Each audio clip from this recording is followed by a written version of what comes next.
Welcome to ECU Masters Training Part 14. In this video, we're going to check out working with our starting fuel, our after start fuel, and our warm-up enrichment. These are all going to be applied on top of or in place of the calculations that are going on in our main VE table. The starting fuel is going to be imperative to get right so the engine fires up cold or hot the same. The after start is going to be providing a momentary increase in our fuel delivery as the engine's just fired off for the first maybe 10 or 20 seconds. And then the warm-up enrichment is going to be applied so that the engine's going to run stable as it's coming up to operating temperature. We're going to look at all of these and how it plays a role in our fuel calculations within our EMU black. So without further wait, let's jump in so we can check this out.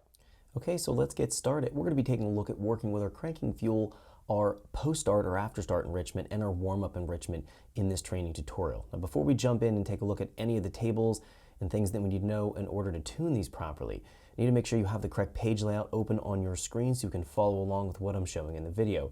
This is going to be our main tuning template that I have open here. So if we go to Desktops, Open Desktops Template, we can find here it's going to be this main tuning option. So make sure you have this one selected and open so you can follow along with what I am showing.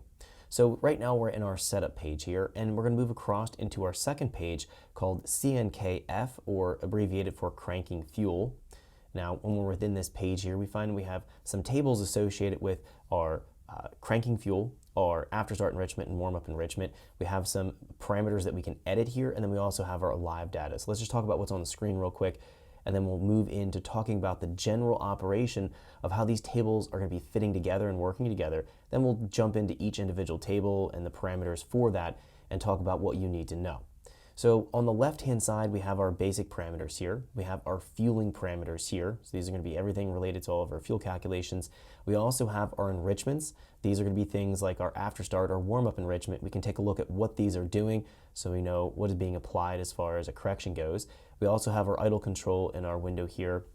This is going to show us anything from our actual idle control, if it's going to be having a high amount of airflow or low amount of airflow being bypassed. That can influence how much cranking fuel we need or how much after start fuel we need, depending on how much the actual valve is open or the stepper motor is going to be opening or closing. That allow more or less air into the engine, and naturally if we have more air then we need more fuel. So this is going to be open here for reference in case you need to take a look through a data log and pan back and see what that is doing in a particular moment. And then down at the bottom of the screen we have our graphical plotting of information. We also have some editing parameters here. These are things related to our cranking fuel. We have an after start fuel parameter that we're going to be talking about. We have our cranking fuel table. We have our TPS cranking base table here. We're going to talk about what this represents. We have our prime pulse table. We have an engine start delay table, which is going to be blocking out the engine from starting for a certain amount of time. We'll talk about the purpose of this table. We have our after start enrichment table, and then finally we have our warm-up enrichment table. So these two are going to be a modifier table, or a fuel modifier, similar idea of a baro correction or even an intake air temp correction as we found in our previous video. So we're going to be seeing how all of these tables fit together. There's an order of operations of how this works. So in order to probably illustrate this best, I have a nice graph coming up on the screen right now that's going to be walking us through the order of operations for the cranking, starting, and then allowing the engine to come up to operating temperature, so we can see again how the tables are fitting together.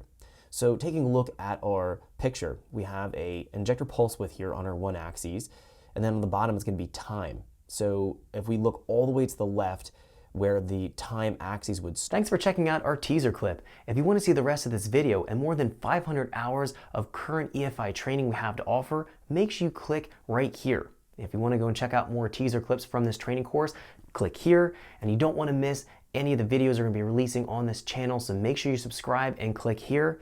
Thanks for watching, and I'll see you guys later.